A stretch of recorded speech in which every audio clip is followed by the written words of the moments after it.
ഇപ്പോൾ 1.5 കപ്പ് മൈദാ മാവാണ് ഞാൻ ഇവിടെ എടുത്തിരിക്കുന്നത്. അപ്പോഴും 1.5 കപ്പ് മാവ് എടുത്തപ്പം മൈദാ മാവ് എടുത്തപ്പോൾ ഞാൻ ഇവിടെ 3/4 കപ്പ് വെള്ളവും കൂടെ എടുത്തിട്ടുണ്ട്. അപ്പോൾ വേറൊരു കപ്പിലേക്ക് 3/4 കപ്പ് വെള്ളം എടുത്തപ്പോൾ അതിലേക്ക് ആവശ്യമായ ഉപ്പിട്ട് 1 ടീസ്പൂണോളം എണ്ണ ഒഴിക്കാം. ഒരു പാൻ അടുപ്പത്തേക്ക് വെച്ച് ഈ വെള്ളവും ഉപ്പും എണ്ണ ഒഴിച്ച് അത് പാനിലേക്ക് ഒഴിച്ച് തിളപ്പിക്കുകയാണ്. അപ്പോൾ ഇതിലേക്ക് നമ്മൾ എടുത്തു വെച്ചിരിക്കുന്ന മൈദാ മാവ് കുറേശ്ശെയായിട്ട് ഇട്ട് നമുക്ക് ഇളക്കി കൊടുക്കാം. ഈ പാൻ കൊണ്ട് തടിയുണ്ടോ അല്ലെങ്കിൽ ഇതുപോലത്തെ ഇതുകൊണ്ട് നല്ലതുപോലെ ഇളക്കി യോജിപ്പിക്കാം. കുറേശ്ശെയായിട്ട് ഇട്ട് കൊടുക്കാം.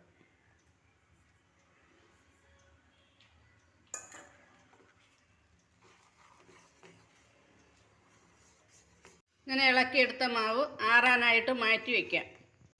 ചൂടായ എണ്ണയിലേക്ക് കടുകിട്ട് അതിലേക്ക് പച്ചമുളക് ഇട്ട് കറിവേപ്പില ഇട്ട് ഇനി സവാള വാരിയിടണം. ഇനി ഇളക്കാം.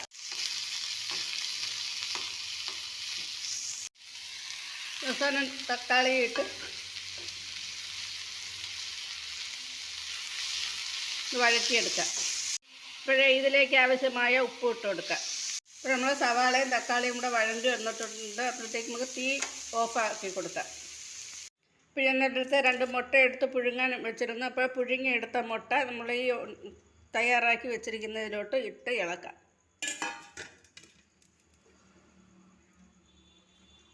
ഞെരടി യോജിപ്പിക്കുന്നതിന് മുമ്പായിട്ട് 1/2 സ്പൂൺ മഞ്ഞൾപ്പൊടി, 1 ടീസ്പൂൺ കുരുമുളക് പൊടി, 1/4 ടീസ്പൂൺ ഗരം മസാല. മാവ് ഒരു പാത്രത്തിലേക്ക് ആക്കാം.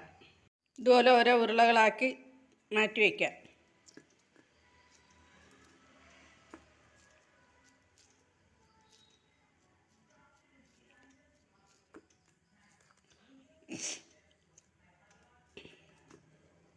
പിന്നെ അവിടെ എല്ലാം ചെറിയ ഉരുളകളാക്കി മാറ്റി വെച്ചിട്ടുണ്ട്. ഇപ്പോഴും ഓരോ ഉരുളകളെടുത്ത് ഇതുപോലെ പരത്താം. ഇനി ഇതിൽ നിന്ന് കുറച്ച് ഫില്ലിങ്സ് കോരി ഇതിലോട്ട് വയ്ക്കണം. നമ്മൾ ഈ പരത്തി വെച്ച് നിൽക്കുന്നതിലേക്ക് ഇനി ഇതുപോലെ മൂടിയെടുക്കണം. ഇത് ഒരു കൈ കൊണ്ട് ചെയ്യാൻ പറ്റത്തില്ല. അപ്പോൾ എനിക്ക് ക്യാമറ പിടിക്കാനൊന്നും ആരുമില്ല. ഇപ്പോൾ സ്റ്റാൻഡും അങ്ങ് ഒടിഞ്ഞു പോയി. അപ്പോൾ ഇത് മടക്കിയെടുക്കണം. ഇനി മടക്കിയെടുത്തിട്ട് കാണിച്ചു തരാം. എല്ലാം ഇപ്പം ഞാൻ തിരിച്ചിട്ട് എനിക്ക് ഉരുട്ടി മാറ്റി മറുവശം ഇട്ടിരിക്കുകയാണ്.